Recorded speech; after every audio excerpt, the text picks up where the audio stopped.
तो पहले तो नजर डालते हैं कि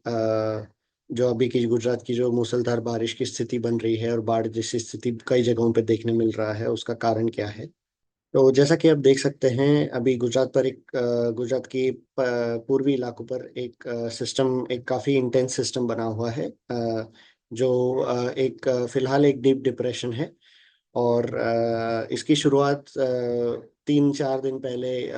पूर्वी मध्य प्रदेश पर एक निम्न दबाव का क्षेत्र, या जिसे लो प्रेशर एरिया कहते हैं, वैसा हुआ था। और यह धीरे धीरे पिछले कुछ दिनों में पश्चिम की ओर बढ़ा है। और आज यह अहमदाबाद के उत्तर उत्तर पूर्वी इलाकों पर, राजस्थान से सटे बॉर्डर पर बना हुआ है। और इसकी जो सारी जो दक्षिण पश्चिम मानसून की हवाएं हैं, यह सारी हवाएं इसके सौराष्ट्र, मध्य गुजरात और अहमदाबाद वडोदरा, उन इलाकों पर आज सारी हवाएं एकजुट होके मिल रही है, या जिसे विंड कन्वर्जेंस कहा जाता है। और यह सिस्टम अभी धीरे धीरे अगले 4 दिनों में पश्चिम की ओर बढ़ेगा। और अनुमान ऐसा है कि बुधवार तक यह सिस्टम कच्छ और उससे सटे सौराष्ट्र के इन इन इलाकों पर बस जाएगा। और एक बार यह इन इलाकों पर पहुंचे तो इसकी बहुत धीमी गति, या अभी धीमी गति से आगे बढ़ने की उम्मीद है। या ऐसा कह भी सकते हैं कि यह कुछ कुछ देर के लिए यहीं पर रुक जाएगा, जिसकी वजह से बुधवार और गुरुवार को सौराष्ट्र और सौराष्ट्र के खास करके तटीय, पश्चिमी तटीय इलाके और कच्छ के कई इलाकों पर मूसलाधार बारिश और बाढ़ की स्थिति आने की संभावना है, जहां पर 48 घंटों में 600 मिलीमीटर से भी अधिक बारिश हो सकती है। और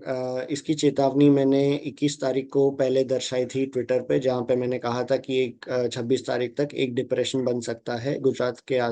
के उत्तरी इलाकों पर, जिसकी वजह से गुजरात में 300 मिलीमीटर से अधिक बारिश हो सकती है। और फिर मैंने 23 तारीख को गुजरात के लिए एक ऑरेंज वार्निंग भी इशू किया था, और मैंने फिर से चेतावनी दर्शाई थी कि यह सिस्टम काफी गुजरात को काफी हानि पहुंचा सकता है, और कई जगहों पे बाढ़ की स्थिति भी देखने मिल सकती है। फिर मैंने 23 तारीख रात तक गुजरात के लिए रेड अलर्ट पर अपग्रेड कर दिया था, और मैंने यह दृश्य भी बनाया था जो बेसिकली दर्शाता है कि यह सिस्टम कैसा गुजरात के ऊपर से गुजरात के अंदर से कैसा प्रोग्रेस करेगा, और 28-29 तक यह इस सिस्टम के कहाँ तक पहुंचने की संभावना है। और अभी फिलहाल अगले 24 घंटों में यह अनुमान भी है कि यह सिस्टम और थोड़ा इंटेंसिफाई या तीव्र होकर साइक्लोन भी बन सकता है कुछ देर के लिए। और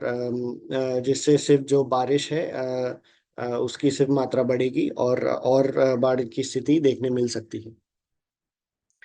और फिर मैंने यह दो दो दिन पहले 24 तारीख को मैंने यह वार्निंग मैप भी ट्विटर पे मारा था, जो दिखाता है कि 25 से 19 तारीख के बीच में किन इलाकों में कुल मिला के कितनी बारिश होने की उम्मीद है, 25 से 19 तारीख। और जैसा कि आप देख सकते हैं, जो पिंक और जो पर्पल के इलाके हैं, वहां पे सबसे ज्यादा भारी बारिश, मूसलाधार बारिश होने की संभावना है, और इन इलाकों में सबसे ज्यादा बाढ़ की स्थिति देखने मिल सकती है।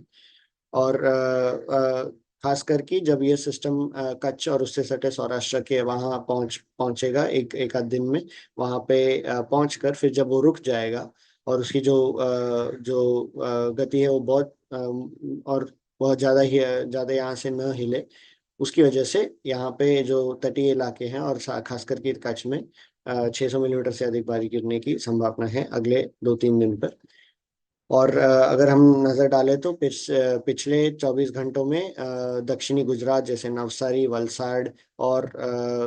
मध्य गुजरात जैसे सुरेंद्र नगर, राजकोट, सौराष्ट्र जैसे इलाकों पर 200 मिलीमीटर या 250, और कुछ जगहों पे 300 मिलीमीटर से भी अधिक बारिश सिर्फ 24 घंटे में देखने मिली है, जिसकी वजह से काफी बाढ़ और जल भराव की स्थिति आई है। यही स्थिति अभी धीरे धीरे पश्चिम की ओर बढ़ेगा, और जो सौराष्ट्र के उत्तर पश्चिमी इलाके हैं, और खासकर कि कच्छ और तटीय सौराष्ट्र पर, इन्हीं इसी के आसपास की 24 घंटे की बारिश देखने मिल सकती है। तो इसीलिए अगले 4 दिन के लिए पूरे स्टेट को हाई अलर्ट पर रहने की बहुत ज़रूरत है, सख्त ज़रूरत है। और आप भी सुरक्षित रहे, अपने घर से हो सके तो बाहर ना निकलिएगा। और अगले कुछ दिनों के लिए बहुत अलर्ट रहे।